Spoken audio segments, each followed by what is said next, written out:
Hello everyone, welcome to all on Easy Learning classes. Today we will discuss about the numerical questions from CSIR Net Life Science from part B and part C. आप अगर CSIR Net Life Science के लिए preparations कर रहे हो तो आपको numericals questions आने बहुत ही इंपॉर्टेंट होते हैं, तो आज हम लोग वही प्रैक्टिस करेंगे।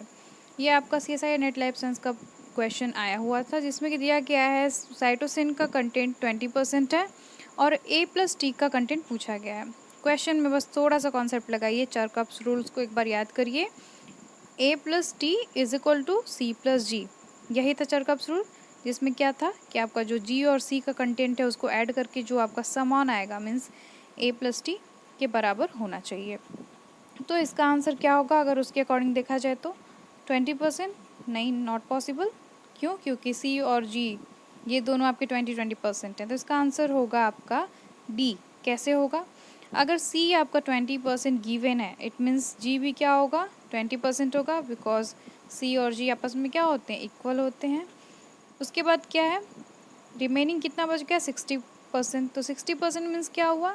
60% किसका एडिशन होगा? A+T। ए का कितना हुआ? 30%, और टी का कितना हुआ? 30%। सेम एज जैसे कि सी और जी का था, साइटोसिन और ग्वानिन का। सी में कितना था? 20%, तो वैसे ही ग्वानिन का क्या हुआ? 20%। वैसे ही एडेनिन और थायमिन का भी 30% होगा। तो correct answer is what? Answer is D. तो ऐसे आप बेसिक कॉन्सेप्ट अप्लाई कर सकते हैं। सेकेंड क्वेश्चन आपका रामाचंद्रन प्लॉट से लिया गया है। इसमें 5 वैल्यू दिए पूछा गया है बीटा स्ट्रैंड कहाँ लाइज करता है? डी अमाइनो एसिड के फॉर्म में। ठीक है, जब हम लोग रामाचंद्रन प्लॉट पढ़ते हैं तो उसमें 4 क्वाड्रेंट्स के बारे में पढ़ते हैं, 1 2 3 4, upper left, lower left, upper right, lower right and so on. तो उसी में पूछा गया है कि जो आपका बीटा स्ट्रैंड होता है वो किस क्वाड्रेंट में लाइज करता है? अपर लेफ्ट में, अपर राइट में, लोअर लेफ्ट में या लोअर राइट में? इसको सॉल्व करने के लिए आपको क्वाड्रेंट का जो बेसिक इन्फॉर्मेशन है वो आना चाहिए, जिसमें मैंने वीडियोस अपलोड किए, आप चाहें तो उसे देख सकते हैं।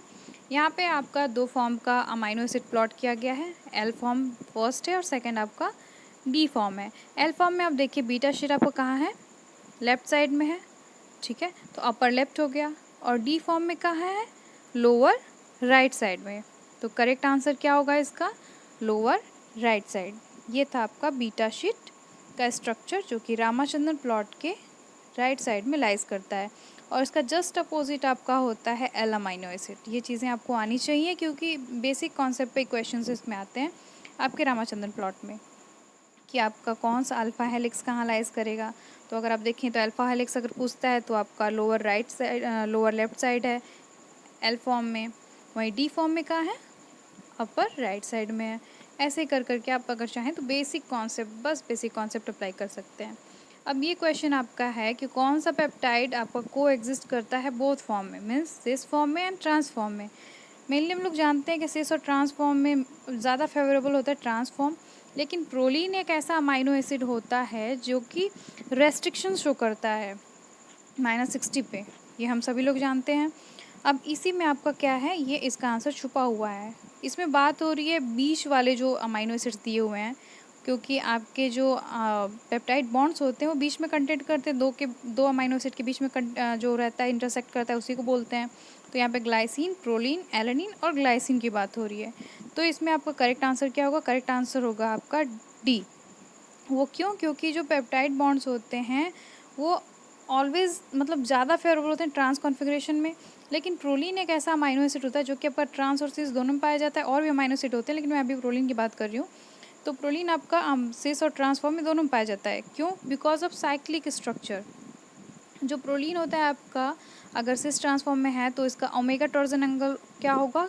0 के क्लोज होगा, और अगर 0 के क्लोज है तो सिस कॉन्फ़िगरेशन ज़्यादा ऑफन होगा, और 180 डिग्री इसका ट्रांस कॉन्फ़िगरेशन होगा। 0 आपका क्लोज़र हुआ सिस के, और 180 डिग्री किसके क्लोज़र हुआ? ट्रांस कॉन्फ़िगरेशन से। इसलिए आपका करेक्ट आंसर क्या होगा? डी। अब देखते हैं क्वेश्चन आपका सिट्रिक एसिड साइकिल पे बेस्ड है कि आउटकम क्या आपका आता है, जैसे कि कितने एटीपी रिलीज़ हुए या फिर कितने एटीपी इन्वॉल्व हुए, कितना molecules of GTP, NADH, FADH and CO2। Outcome क्या होगा? इसको समझने के लिए मैंने एक सिंपल सा डायग्राम लिया जिसके थ्रू आप चाहें तो इसे समझ सकते हैं। तो हम लोग डिस्कस करेंगे कि किस तरह से उसमें आपका कोएंजाइम रिमूव होता है और कैसे ये जो आपके आउटकम्स दिए हैं इसको एग्जाम में आप अप्लाई करके कर सकते हैं।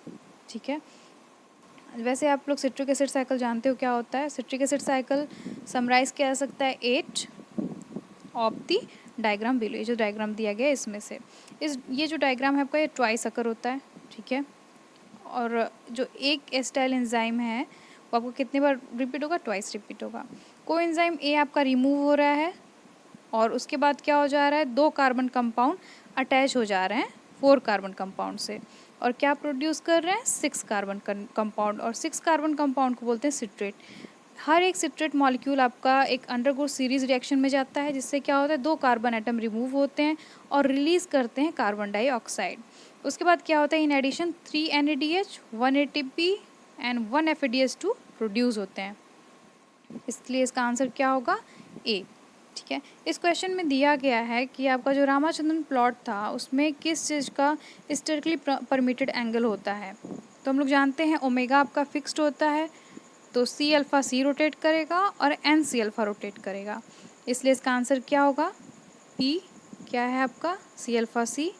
तो सी अल्फ़ा बीटा है, ये रॉन्ग होगा। सेकंड क्या है, rotation about C alpha C, yes it is correct. And R क्या है, rotation about N C alpha, yes it is also correct. N S rotation about C alpha H, no it's wrong. तो correct answer क्या हुआ, eliminate कर लो। P Q wrong है, R S नहीं क्योंकि इसमें क्यू नहीं है, तो first answer is right answer. अब ये क्वेश्चन आपका मिकेलिस मेंटन इक्वेशन पे बेस्ड है कि कौन सा स्टेटमेंट आपका करेक्ट नहीं है। तो जो आपका हॉलमार्क होता है कॉम्पिटिटिव इनहिबिशन का वो क्या होता है कि हाई कंसंट्रेशन सबस्ट्रेट होते हैं उसमें। ठीक है, वही नॉन कॉम्पिटिटिव इनहिबिशन में क्या होता है, कैन नॉट बी ओवरकम। क्यों ओवरकम नहीं होते हैं, increase the substrate concentration. Competitive में इंक्रीज द सबस्ट्रेट कॉन्सेंट्रेशन होता है तो ओवरकम होता है। ठीक है, लेकिन ये आपका नॉन कॉम्पिटिटिव में कोई ओवरकम नहीं होता है जैसे सबस्ट्रेट कॉन्सेंट्रेशन इंक्रीज होते हैं।